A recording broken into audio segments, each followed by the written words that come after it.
We have Mayor of Invercargill, Nobby Clark. Good afternoon, Nobby. Yeah, good day, Tina. How are you? I'm very good. You got a bit of a council meeting going on down there? I have, yes.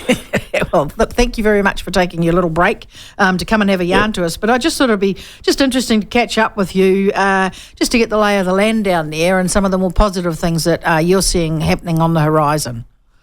Sure.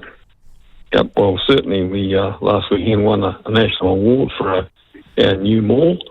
Oh, so really? Was, wow. Excellent, yeah. So it's very rare in New Zealand that you bring a project in on time and on budget during COVID years. Yeah. So that was a very big project, about $185 million. Yeah. So it's transformed the inner city. Yeah, really so I was just talking about it actually, Nobby. It's I pop in there and go and see Alan Arnold's lovely restaurant when I'm down there. It's got beautiful food and it's just a nice little place to walk around. It's not as soulless as some of those new malls are because it seems to have a bit of a Southland feel to it, even amongst those big companies. Yep, and that's very true. So what we've done is, I think over many decades, our inner city sort of spread out and went in different directions, and the malls brought them back in, and so the increased foot traffic through them has brought some of those, what you'd call Southland retailers back into the inner city, which has been great. So what's going to happen up the other end where you've got Hayes and some of those big box stores towards the back of them? How are they faring?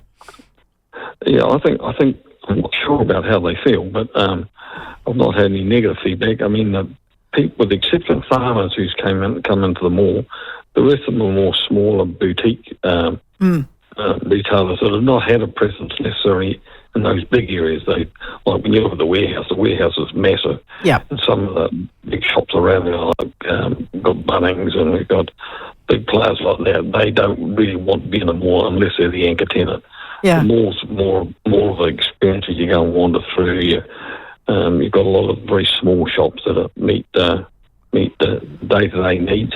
Yep. Around technology and cell phones and stuff like that, and the eateries that you mentioned around Alan Arnold's eatery and places like that. So there's a nice little. My favourite one is Starbucks, of course. So you've got to have one of those in the mall. Nobby. There's a lovely little blue place in there, sort of a teal blue coffee place right in the corner, which is really nice too. Yeah, the Majestic. Majestic, that's it. Yeah, it's got a lovely feel to it. It has. So Nobby, just in terms of your rate setting, how did you get on this year compared to other councils, and what were the tough bits that you had to make decisions on? Okay, so we settled on 9.8%, which puts us in the bottom probably 15 or 20% in the country. Yep. And we will come back to much lower rates in the forthcoming years. Yep. As a council, we've made some really tough calls. When I came in as mayor a year and a half ago, we took out about $50 million worth of projects. We just said we can't afford them, and they're not high enough priority, so we've focused on getting them all finished. We've got two other big projects. One is obviously the new museum, which I can guarantee you will be the most spectacular museum in the country. It will be futuristic beyond belief. And everybody will come here just to see the museum alone.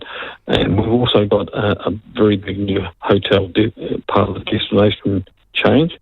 The distinction chain. Right. So they've converted a very large public service building into a new hotel, and that will bring tourism with it as well. Where's that one, Nobby? I know where the Langlands is, but where's the new one? Or is that the one you're talking about? So if you know where the old Menzies building was by the railway station, Jeff Thompson is converting that. Oh, wow. Well, he knows what he's doing. He definitely does. And so he's really committed. Yep.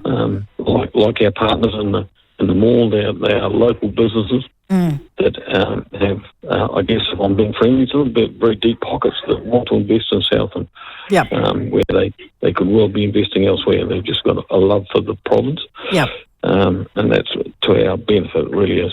Yeah. He'll bring tourism as well because he focuses on people coming by way of buses.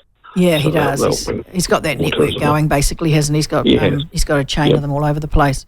What were the projects that you had to drop? We dropped We've upgraded 2 streets, which is Air Street and Don Street. Yep. They're adjacent to the mall, and we've made them a shared space, so while vehicles can go through them, they have to go through at a snail's pace. Yep. So it's very pedestrian focused.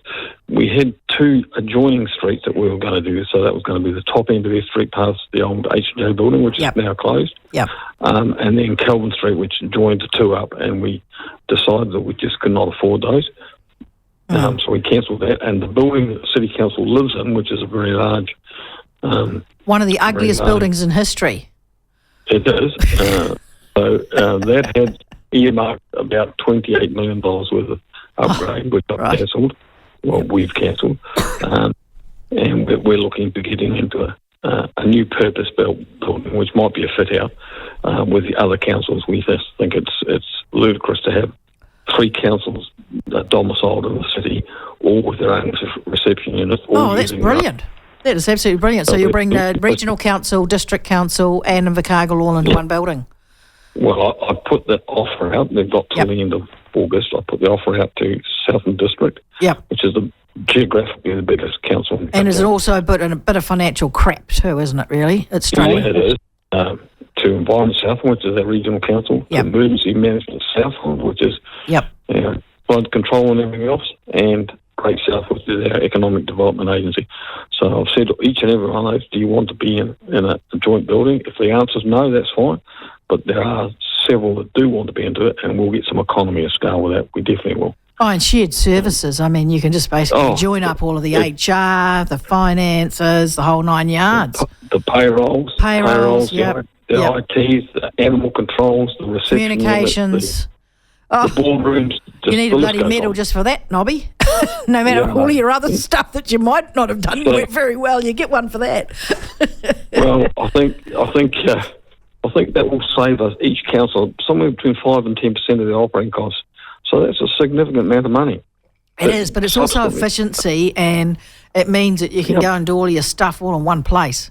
Makes a lot of sense. Well, I guess one of the issues that we've always struggled with is that there's an element of nervousness around councils getting into shared services, especially around accommodation, because it can seem as though it's leading to amalgamation. And it's not a bad thing either. I can tell you, listeners, Invercargill City does not want to amalgamate with the district or with Gore. Right. They've got their own economic problems. Yep. In the district's case, they're massive area, but a very low rating base. Yep. And they've got something like 120 bridges that need repaired. Yep. And their rate increases are nearly double ours. The city doesn't want to amalgamate. I mean, but we want to work together with them. That's the way forward. Yeah, and I mean, the Wairarapa is actually quite similar in a way, because it has those huge areas and low rating bases, lots of infrastructure, lots of rural land. Yep. It's a bloody nightmare for the future. It is. Yeah, the whole future, how we fund local governments, really up in the air at the moment. Yeah, and are you seeing any change in that from a national perspective? Do you feel some hope with this government that they might nail some of those bigger issues around the future of local government? Yeah, I mean, the big issue is that if you look at what taxation we pay, you and I, no different to everybody else, we pay rate and then we pay taxes.